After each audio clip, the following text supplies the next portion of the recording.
Hi, bedtime story again. You're all relaxed and resting, right? This one might make you laugh. Everybody's heard the story about the three little pigs. They huff and they puff. The wolf comes along and huffs and puffs and blows their house down. Well, that story was told by the pig side of the story. This is the true story of the three pigs, the three little pigs. Do you know who told this story? The wolf. A wolf is the one telling this story. This was written by John Sazika. He's the author of this. He told this story. And Larry Smith is the illustrator. What's the illustrator's job? That's right. Draw all the pictures in this book. Well, anyway, let's hear this story of the three little pigs. It's a little bit different than what you've been told before in school or when someone's read you a story. But I like this one. It's become one of my favorites. Well, every story that I read to children is one of my favorites. So let's get along with this story. The true story of the three little pigs. This was told by a wolf, and this was even in the Daily Wolf newspaper. Now, everybody knows the story of the three little pigs, or at least they think they do. But I'll let you in on a little secret. Nobody knows the real story because nobody has ever heard my side of the story. I'm the wolf. I am Alexander T. Wolf. Now, you can call me Al. I don't know how this whole big bad wolf thing got started, but let me tell you, it's all wrong. Maybe it's because of our diet. Now, as a wolf, it's not my fault that wolves eat cute little animals like bunnies and sheep and pigs. That's just the way we are. If cheeseburgers were cute, folks would probably think you were big and bad too. But we like cheeseburgers, don't we?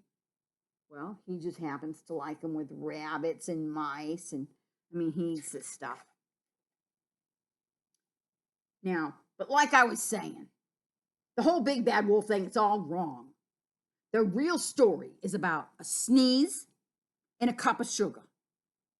This is the real story.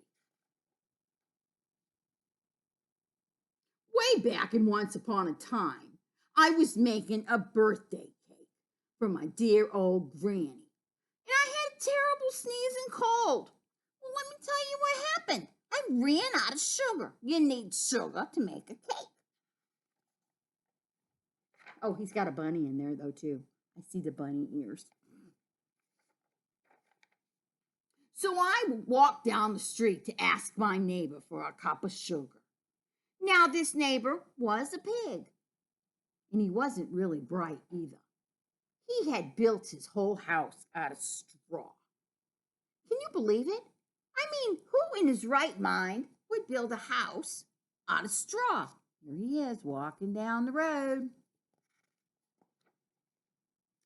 So, of course, the minute I knocked on the door, it fell right in. I didn't want to just walk into someone else's house, so I called out, "Hey, little pig, are you in?" There was no answer. I was just about to go home without a cup of sugar for my dear old granny's birthday cake. That's when my nose started to itch. I felt a sneeze coming on. Well, I huffed and I puffed.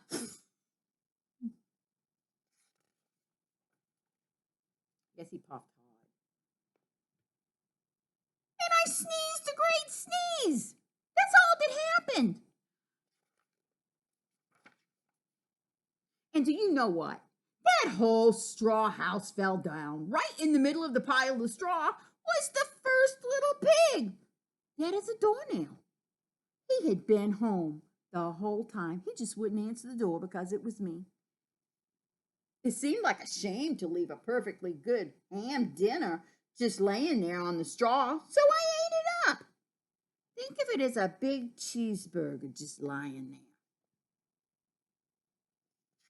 So he only ate him because he didn't want to just leave him. I was feeling a little better, but I still didn't have my cup of sugar.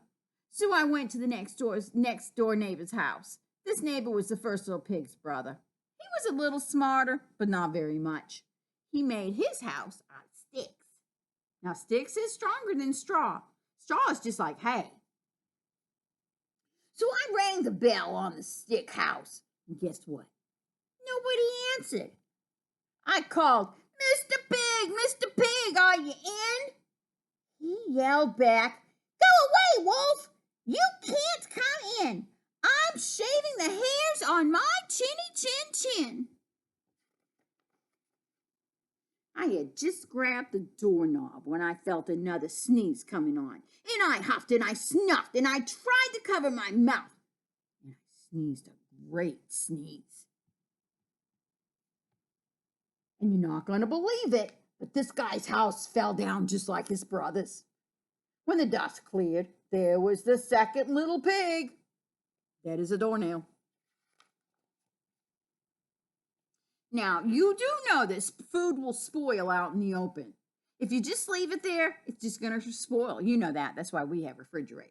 So I did the only thing there was to do. I had dinner again. Think of it like a second helping of your favorite food like mac and cheese.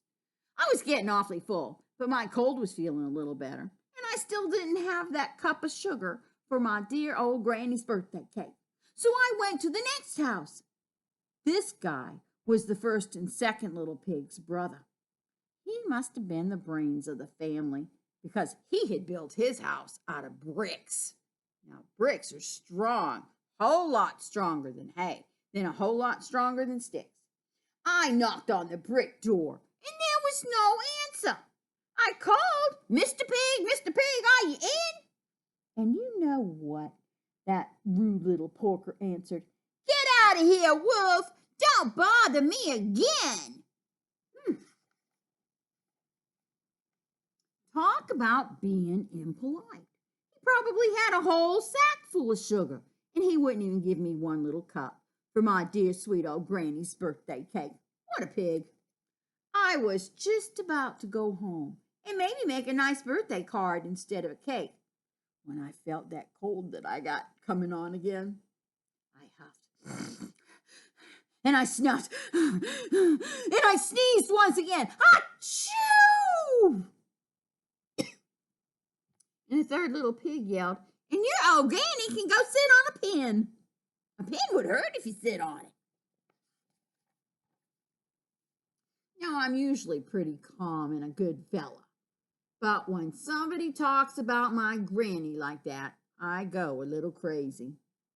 While the cops drove up, of course, I was trying to break down this pig's door. And the whole time I was huffing and puffing and sneezing and making a real scene. That third pig called the police. Well, the rest, they say, is history. The news reporters found out about the pigs that I had for dinner, and they figured a sick guy going to borrow a cup of sugar didn't sound like it was very exciting. So they jazzed up the story with all that huff and puff and blow your house down, and they made me the big bad wolf. That's it. The real story. I was trapped.